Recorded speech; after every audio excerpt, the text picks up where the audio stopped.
मोहतरम सामीन, आज हम बात करेंगे कि जो लोग मैयत की तरफ से कुर्बानी करते हैं, जैसे मान लीजिए हमारे वालिद साहब का इंतकाल हो गया या हमारी वालदा का इंतकाल हो गया। अब कुछ लोग जो है ये चाहते हैं कि अब हम तो अपने नाम से कुर्बानी कर ही रहे हैं और एक कुर्बानी जो है अपने वालिद साहब के नाम से या अपनी माँ के नाम से जो कि इंतकाल कर चुके हैं, मरहूमीन में से किसी के नाम से भी जो कुर्बानी करते हैं, तो मसला यह है क्या उस कुर्बानी का गोश्त घर में खा सकते हैं या नहीं खा सकते।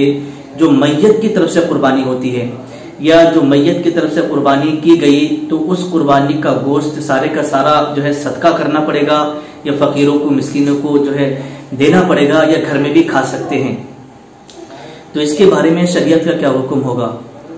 तो देखिए, इसके अंदर दो चीजें हैं, दो मसले हैं इसके अंदर, समझ रहे हैं आप, जो है तवज्जो से सुने। दो मसले ये हैं कि जैसे मान लीजिए आपके वालिद साहब का इंतकाल हो गया है नहीं, अब वालिद साहब ने आपसे ये नहीं कहा मरने से पहले, इंतकाल से पहले कि आप मेरे लिए कुर्बानी करना, आप मेरी तरफ से कुर्बानी कर देना, ये आपके वालिद ने नहीं कहा। इंतकाल हो गया, इंतकाल होने के बाद में जब ईद का बकरा ईद का वक्त आया तो आपने सोचा कि चलो अपने वालिद साहब के नाम से भी कुर्बानी कर दी जाए, जबकि आपके वालिद ने नहीं कहा था, वसीयत नहीं की थी। अब अपने वालिद के नाम से आप कुर्बानी कर रहे हैं, तो इसका मसला यह है कि इसके गोश्त को जो आपने अपने मरहूम वालिद के नाम से कुर्बानी की, तो इसके गोश्त को आप अपने घर में खा भी सकते हैं, दोस्तों अहबाब को खिला भी सकते हैं। जिस तरीके से आप अपने नाम से कुर्बानी करते हैं उसका हुक्म है, वैसे ही इसका भी हुक्म है, इसको भी खा सकते हैं और फुकारा में और अपने दोस्त और अहबाब को भी तकसीम कर सकते हैं, उनको भी भेज सकते हैं। अब ये एक मसला ये हो गया। अब दूसरा जो मसला है वो ये है कि अगर मरने वाले शख्स ने, जैसे मान लीजिए आपके वालिद साहब का इंतकाल हुआ, तो उन्होंने अपने इंतकाल से पहले ये कह दिया था कि बेटा अगर मेरा इंतकाल हो जाए तो मैं तुमसे वसीयत कर रहा हूं कि तुम मेरे नाम से कुर्बानी कर देना। तो अब ये हो गई वसीयत, ठीक है। अब मरने वाले शख्स ने तुमसे ये वसीयत कर दी कि मेरे नाम से भी कुर्बानी करना है।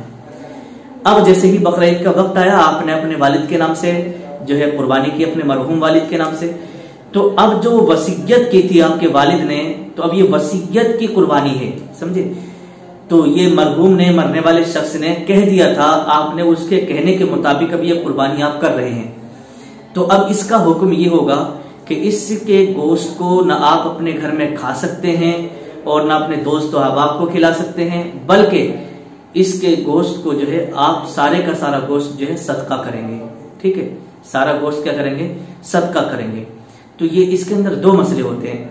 तो अब जो हमारे इस्लामी भाई अपने मैयत की तरफ से कुर्बानी करते हैं, या कुछ लोग वो हैं कि मरने वाले शख्स ने, इंतकाल करने वाले शख्स ने मतलब वसीयत कर दी हो, उसकी जानिब से कुर्बानी करेंगे, तो उसके गोश्त को जो है बिल्कुल भी नहीं खाएंगे, सदका कर देंगे। और अगर वसीयत नहीं की है, ऐसे ही अपने मन से आप अपनी मर्जी से कुर्बानी कर रहे हैं मैयत के नाम से, अपने मरहूम के नाम से, तो उसके गोश्त को आप खा भी सकते हैं और दोस्तों अहबाब को भी खिला सकते हैं।